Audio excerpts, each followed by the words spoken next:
കയ്യടി കിട്ടുന്ന പ്രഖ്യാപനങ്ങളാണ്. പക്ഷേ ഇത് എത്രത്തോളം കൊണ്ടുപോകും എന്നുള്ളതാണ്.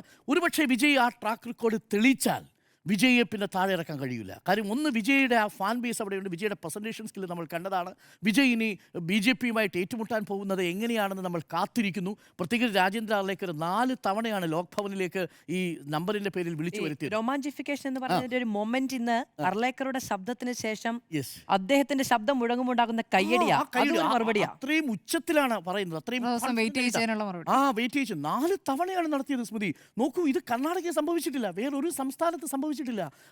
നിങ്ങൾ ഒരു കത്തുമായിട്ട് വന്നു കഴിഞ്ഞാൽ പിന്തുണ നിങ്ങൾ ഫ്ലോറിൽ തെളിയിക്കാൻ ആവശ്യപ്പെടുക പതിവ്. 10-ാം തീയതിക്ക് മുമ്പ് അല്ലെങ്കിൽ 13-ാം തീയതിക്ക് മുമ്പ് നിങ്ങൾ ഫ്ലോറിൽ ഭൂരിപക്ഷം തെളിയിക്കണം. ഇത് അങ്ങനല്ല. കത്ത് കിട്ടിയിട്ടേ സത്യപ്രതിജ്ഞയ്ക്ക് സ്ഥലം കൊടുക്കൂ എന്നാണ് പറഞ്ഞത്. ആ സ്ഥലത്തിന് പ്രത്യേകതയും കൂടി ഉണ്ട് കേട്ടോ. നെഹ്റു സ്റ്റേഡിയത്തിലാണ് ജനനായകൻ്റെ ഓഡിയോ റിലീസിന് വേണ്ടിയിട്ട് DMK സർക്കാരിനെ സമീപിച്ചിരുന്നത്. കൊടുത്തില്ല DMK സർക്കാർ.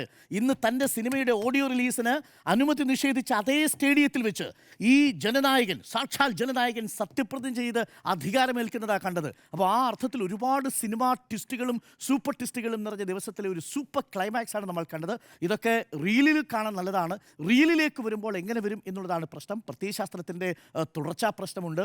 അതേപോലെ സാമ്പത്തിക സ്ഥിതി വളരെ ദുർബലമാണ് എന്നൊരു പ്രശ്നം ഇരിക്കുന്നു. ഒപ്പം കൂട്ടിയിരിക്കുന്ന ഘടകകക്ഷികളുടെ ഭാഗത്തുനിന്നുണ്ടാകുന്ന സമ്മർദ്ദം, ഇതിനെയൊക്കെ എങ്ങനെയാണ് വിജയ് അതിജീവിക്കുക എന്നതാണ് ഏറ്റവും പ്രധാനപ്പെട്ട പ്രശ്നം. അതൊക്കെ വിജയ്ക്ക് അതിജീവിക്കാൻ കഴിയുമെന്നുള്ള ശുഭപ്രതീക്ഷയോട് കൂടി തന്നെയാണ് നിൽക്കുന്നത്.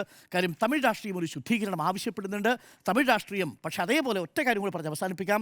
കേന്ദ്രത്തിൽ ഇന്നിപ്പോൾ BJP-ക്കെതിരെ, മോദിക്കെതിരെയുള്ള ഏറ്റവും ശക്തമായ മുഖമായിരുന്നു സ്റ്റാലിൻ.